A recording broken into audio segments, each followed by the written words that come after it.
You know, I read the book Men Are From Mars, Women Are From Venus from, I think, John Gray. It's an old book, back in the day stuff, but I just wanted to bring out a few facts, you know. Some are from that book and some are from just experience from an OG. Okay? Number one is they snap back when they're ready to. Women are like rubber bands. They snap back whenever they're ready to snap back. You ever notice when a female gets mad or something, you know, the majority of them, now there's always exceptions, but the majority of them, they get mad and they kind of go into this period of quietness, almost like within themselves, to sort things out in their mind. Because remember, women run more on emotions than logic. So they go to more within themselves to sort out the files in their brain. And then when they're ready, they feel better about it, they'll come back. That's why, so when I was younger, I used to fight. You know, guys are more logical. If there's a problem, we want to solve it now, right? More instantly. No, talk to me now, woman. You know, call back 100 times, get hung up on 99 times. Been there, done that. And I didn't understand at that time, just like I don't understand this massive rainstorm I'm in, that women are like that. They're like rubber bands. They'll snap back when they're good and ready. And no matter how much you fight and stuff, you're not going to change their mind. You're actually going to make it worse. It's logic against emotion. And you just got to let them snap back. I know it seems unfair, but it's just how it is. It could take a day. It could take half an hour. Most likely it takes more than that, up to a week. Sometimes more, depending on the woman. All right? So you got to realize that. All right? Now, another couple of things. And, you know, by no means am I a pickup artist or dating expert. I'm just an OG with a little bit of experience. And I wish I knew all this stuff when I was younger. But the quicker you know these things, the better off you'll be. All right? So, sometimes, you know, they're almost like little girls. You know, you have to understand them in a different kind of way. You know, like I said, we're very logical. If we have a problem, we want an instant solution now. All right? Another thing about them is the signals that they give of interest. The signals that you see out there, like when you get on the subway here, for example, here in NYC, you sit down, a woman who constantly looks at you multiple times, not stare at you, and you shouldn't stare at a woman either. Don't ever stare. Always give a glance, look away. Give a glance, look away. That's what they do when they're interested. Also, touching their hair. If they're with another woman, women have a certain code of conduct, a secret code of conduct. Like they'll talk to each other. Oh, is that guy looking at me? Is that guy over there looking at me? Right? And the other one will give them the 411, the information.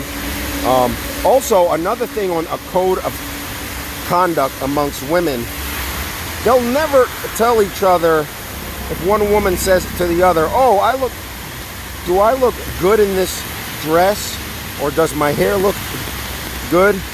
The other woman will always say yes. It's not like us guys where you say to another guy, hey bro, how do I look? How do I look in this t-shirt here? Or how do I look in this video? One guy would say to the other, yo bro, maybe you look fat. You need to, you look out of shape in that t-shirt. Maybe you should work out a little more. And we're cool with that. But their code of conduct, like I said, you never hear. Look around in movies. You'll never see a girl say to another girl, hey, does my hair look nice? And the other one will say, no, your hair looks horrible. You should have got a whole different haircut altogether. What lousy place you went to? You're never going to hear that. You know, so that's a secret code of conduct that they have amongst themselves. Okay? And a third thing that I learned about women is there's a term out there called hypergamy, which basically means, like, you know how women go crazy over like celebrities and rock stars and things like that? Well, there's a word for that. It's called hypergamy. And you know, the general rule is that women date up, men date down. And you know, like I said, there's always exceptions to this, but it explains why. Not that they'll always act on it, but it explains why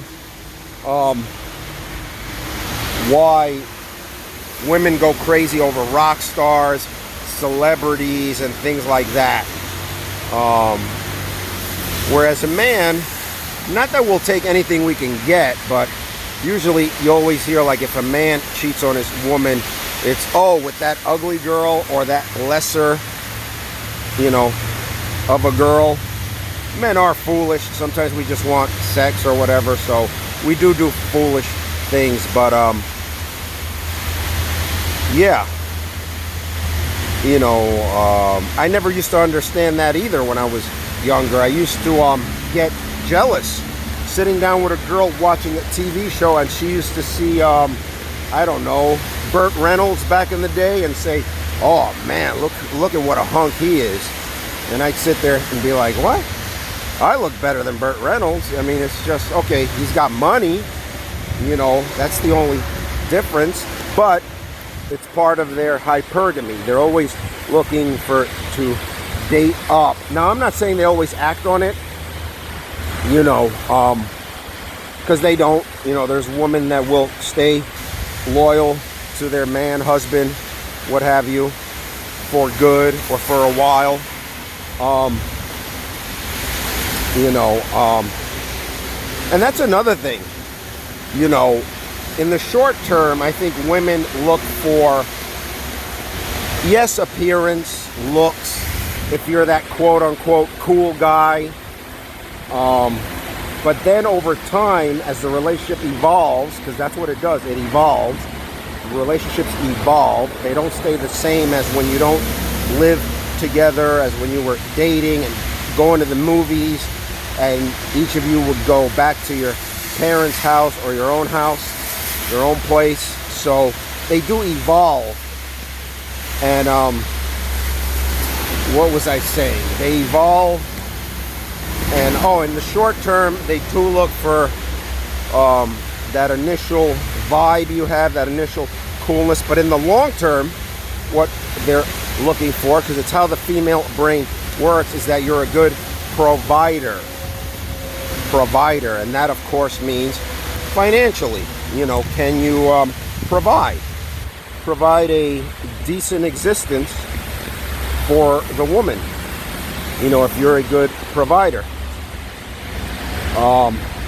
That's where a lot of the challenge comes in, because the number one reason for divorce, for example, is financial problems. So initially it's the vibe, whether it's the bad boy vibe you have, you know, the real alpha status kind of vibe, the humor, you know, funniness works on emotions, you know, when you could get a girl laughing, this is a bonus tip here. When you can get a girl laughing, I remember I used to like talk to a girl way back in the day, and everything I said, she was laughing. And now looking back, I go, boy, that's an easy one. Because once you get on their emotions, the rest is easy. You know, oh, you make me laugh all the time. And half the stuff I would say was corny. I thought, not that funny. But that's a bonus one there. And these are things that I've learned now, learning it from other people, and then looking back at my own experience, Whoa, that was a truck that I thought it was gonna come up on the sidewalk here. Big truck. You know, looking at it now, from learning it now and looking back at my own experience, had I known these things, it would have been a lot easier. I spent a lot of time back in the day being stressed out, and I didn't know any of these 3 or 4 things I just mentioned to you guys. So the rain is letting up. That's all it does out here now is rain, guys. So you know, those are a few things that I wish that I knew in my, I guess we could say in my 20s, about the opposite sex. Those are a few things that I now know. And whenever I get, you know, you always have guys sometimes saying the old phrase, oh, she's crazy. She's not crazy, man. You just have to understand what's happening. You just have to understand the biology of women. So that's stuff I would say to my 20-year-old self, which was a while back. And hopefully that helps out you guys, young and old. Know these things, man. You know, it's difficult because remember, we deal on logic primarily. They deal on emotion. And that's the way it is, man. That's the way it was made. Mother Nature laughs last, as she's laughing right now by raining down upon Rafe West. Mother Nature laughs last. So that's part of Mother Nature. Their built-in biology, or our built-in biology. Will it change in the future? I don't know. Maybe if your wife or husband down the road may be a robot, then you could just program her, respond in half an hour as opposed to a week. You know, don't stay mad at me for half an hour. I mean, for a week, only half an hour is allowed. Hypergamy, forget that. Don't think of that. Think of only me. Don't think of the providing. Just love me from day one, forever. You know, don't think of the providing stage. Think of that first initial reaction, attraction, pleasure state, and that should be good enough. Maybe then, you know, if you could program a robot. But until then, we have to understand how humans think, and that's the way it goes. Okay, guys? I'm just taking a stroll. I love to take strolls. You know, you have to get some exercise in. I like to take strolls. I wish I was more in a forest setting. This city life, got to get away from the city every now and then. I wish I was in a real forest, you know. But anyway, that's how it is, guys. I will see you guys another time. All right, this is Rafe West. Everybody take care. The guy stopped for me at a stop sign. That's cool. He didn't do the New York stop, which is stop, then you inch all the way up, almost hit the person, and then continue on. All right. Yeah, so that's about it. I will see you guys another time. Hope that helps you out, what I've learned about women. All right, guys, take care. Rafe West, gonna go stay dry. All right, guys, later.